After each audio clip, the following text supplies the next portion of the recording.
Барлығыңызға сәлем. Бүгін сіздермен көпшілігінің қалауы бойынша қатпарлы қамырдың рецептімен бөліскім келеді. Бұл қатпарлы қамырдың рецептімен пайдаланып жүргеніме 1 жылдан асып кетті. Бұрыннан бері пайдаланамын. Барлық дайындап жүрген тәттілерімнің барлығы осы қатпарлы қамырдан жасалады. Өте тез дайындалады және де өте дәмді болып шығады. Менімен бірге болыңыздар.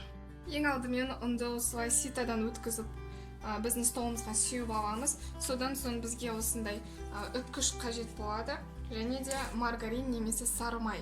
Мен осы описаниеде жазылған ингредиенттерді екіге көбейтіп үлкен көлемде қамыр жасаймын, өйткені 5-6 айға жету үшін.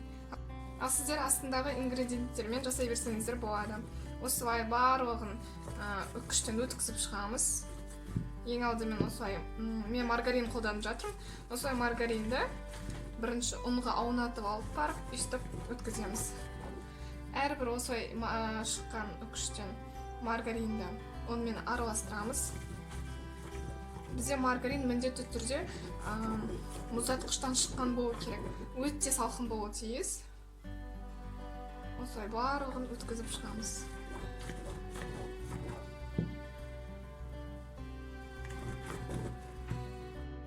Мен бұл рецепті қолданып жүргеніме 2 жылдан астам болды. Бұл рецепт өте оңай дайындалады, және де көп уақытты қажет етпейді. Ең бастысы рецептпен дұрыс жасасаңыздар болғаны. Описанияға осы қамырдан, яғни қатпарлы қамырдан дайындалатын тағамдардың ссылкасын белгілеп қойдым. Қарасаңыздар болады. Мен барлық қатпарлы қамырдан жасалатын тағамдарды осы рецептпен жасаймын. Өте оңай әрі жеңіл дайындалады. Біз барлық маргаринімізді үккіштен өткізіп болдық, жақсылап араластырамыз. Енді ортасына кішкене осындай шұңқыр жасаймыз. Енді мұзды суымызды аламыз, осындай ыдысқа құйып аламыз. Су міндетті түрде өте салқын болу керек. Қаласаңыздар мұздатқышқа салып қойыңыздар, немесе ішіне мұз салсаңыздар болады. Енді осының ішіне жұмыртқамызды саламыз. Қайталап айтам, мен ингредиенттерді екіге көбейтіп жасап жатырмын. Өйткені үлкен қатпарлы қамырды осылай әрдайым 5 айға жасап қоямын. 1 шай қасық тұзымызды саламыз, және де біздің уксусымызды салып, жақсылап араластырамыз. Менде уксус 5-6% болу қажет.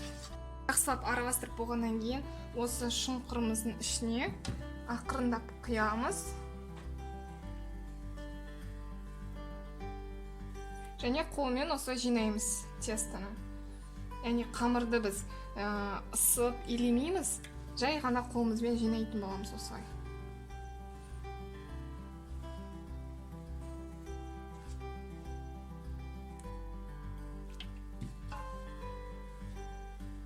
Бұны тез істеу керек, өйткені біздің маргариніміз еріп кетпеуі тиіс, барлығы өзінің салқын күйінде сақталуы қажет. Сонда біздің қамырымыз қатпарлы, әдемі. Айналасындағы барлық сары майды жинап алып, барлығын біріктіреміз. Біз қамырды илемейміз ешқандай, тек қана біріктіреміз.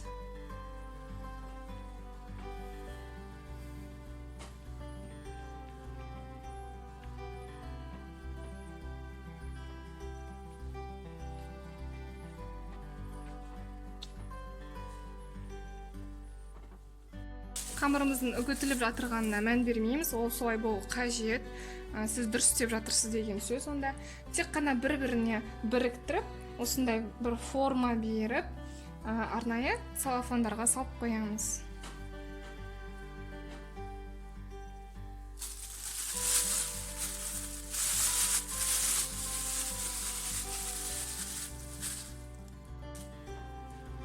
Ең бастысы қамырды қатты ұзақ ұстап, ұзақ біріктірмеңіздер, өйткені ортасындағы маргарин еріп кетсе, қатпарлығы азайып қалады. Сол себептен тез-тез біріктіріп, біріне қосып, осылай форма жасап, целлофанға салып тастаймыз. Барлық қалған ұсақ маргарин ұндарымызды осы целлофан ішіне қосып жібереміз.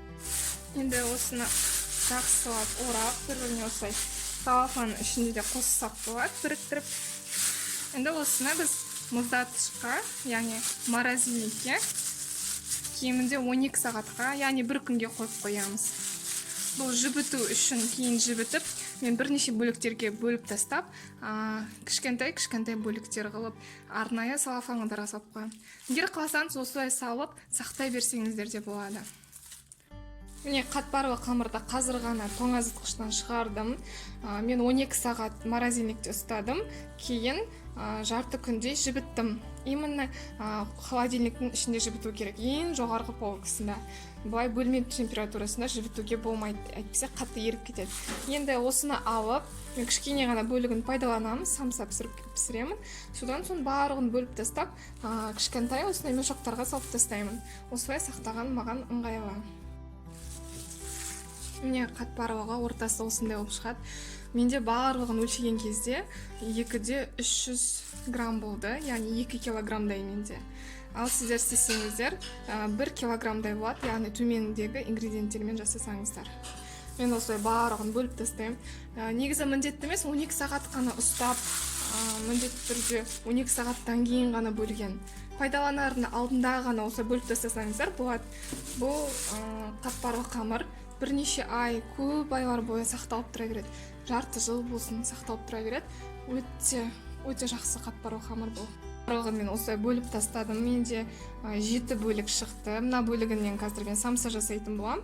Және де қалып жатса, тағы да тәтті бір нәрсе жасап тастаймын.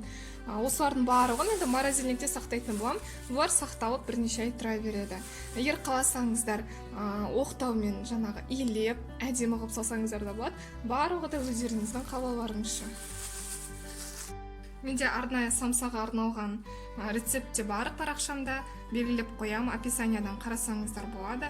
Ал егер майда осындай самсалар жасайтын болсам, уақыт тығыз болған кезде тез дайындау үшін, осы қатпарлы қамырдан мен осындай майда самсаларды жасап жіберемін. Ол да өте дәмді болып шығады. Самсалардың сыртын тек қана жұмыртқаның сары уызымен майладым. Енді 180 градуста пісіремін, шамамен 20-30 минуттай. Міне пеште мен ровно 30 минут ұстадым.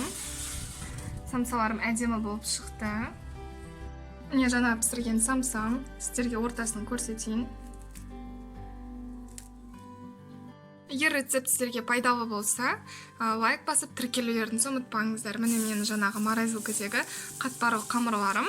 Бұлар осылай сақталып, мен ұзақ көпке дейін пайдаланам.